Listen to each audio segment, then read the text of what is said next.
আসসালামু আলাইকুম hello viewers welcome back to my channel. আজকে দেখাবো কিভাবে পারফেক্ট স্পঞ্জ কেক বানাতে হয়। এটা আমি একদমই সহজ উপায় বলে দিব। আমি যে স্টেপগুলো বলবো সেইভাবে বানালে কেকটা একদম তুলতুলা হবে। তো যা যা লাগবে সেগুলো আমি এখানে ইনগ্রিডিয়েন্টগুলো সামনেই সাজায় রাখছি। আজকে 3টা ডিম দিয়ে করব। এখানে 1 পাউন্ড মতন হবে কেকটা যদি আমি এটা প্রফেশনালি বানাই। 1 টেবিল চামচ পরিমাণ বেকিং পাউডার, হাফ কাপ চিনি, 1/4 কাপ তেল আর 1 কাপের সামান্য পরিমাণ এখানে আমি ময়দা ইউজ করছি আর ভ্যানিলা এসেন্স আছে।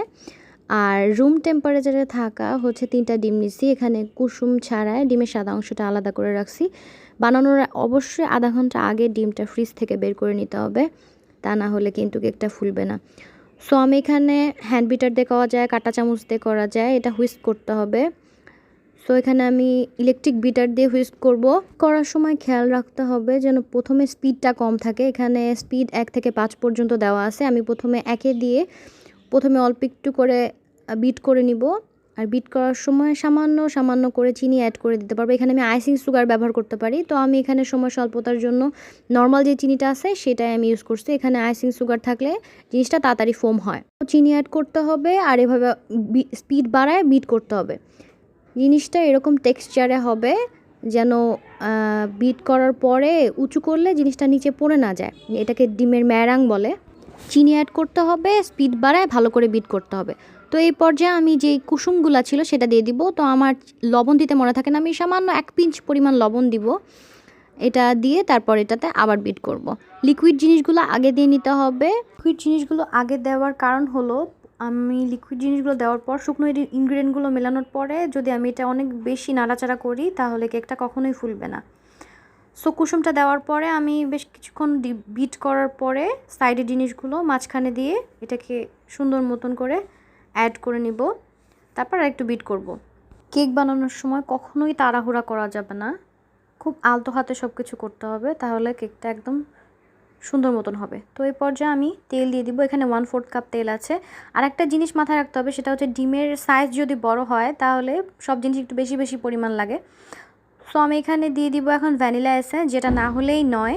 ভ্যানিলা এসেন্সটা আমি দিব এই যে 1 টেবিল চামচেরও সামান্য একটু কম দিচ্ছি। এখানে অনেক বেশি হয়ে গেলে গন্ধটা বেশি আসে, আবার কম হয়ে গেলে ডিমের গন্ধটা বেশি আসে। সো যার জন্য আমার লিকুইড ইনগ্রিডিয়েন্টগুলো মেশানো প্রায় শেষ।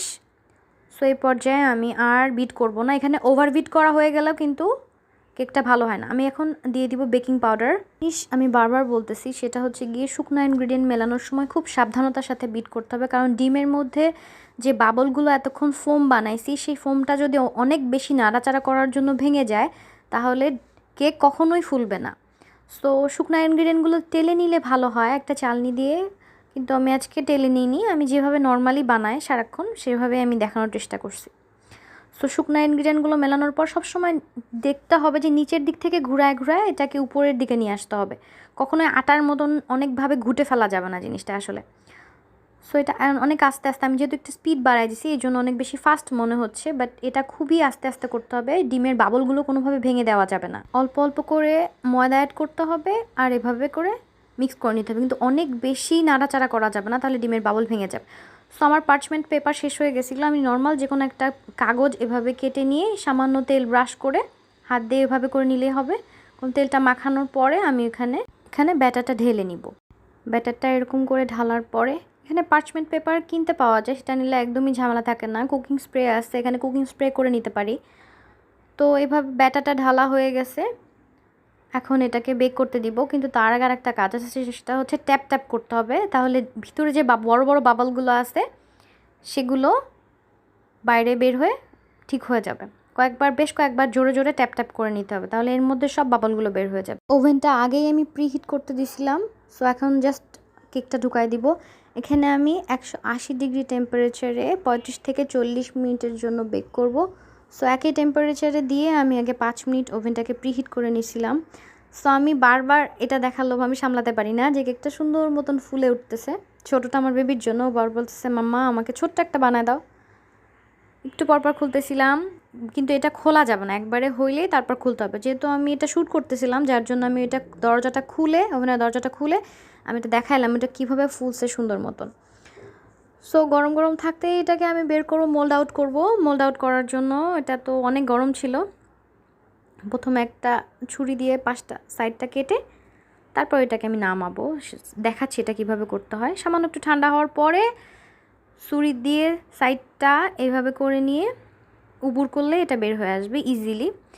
কেকটা যে এত সুন্দর নরম হয়, আমি যে স্টেপগুলো বলছি স্টেপগুলো ফলো করলে এত নরম তুলতুলা হবে, সফট হবে, একদম বেকারি থেকে বেশি ভালো হবে। বাসায় বানানো জিনিস সবসময় হাইজেনিক হয়।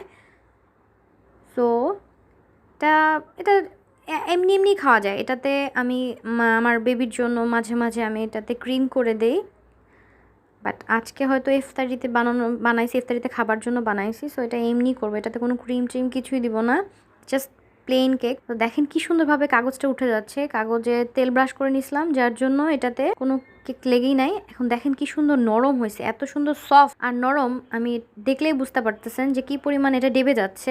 সাইডটা দেখলে বোঝা যায় অনেক নরম, মানে অনেক বেশি নরম তুলতুলা। যে কেউ পছন্দ করবে এটা। যদি আপনি বাসায় গেস্ট আসলে বানায় দেন, সে আসলে ইমপ্রেস হয়ে যাবে। কিছু জানার থাকলে কমেন্টে নিশ্চয়ই জানাবেন।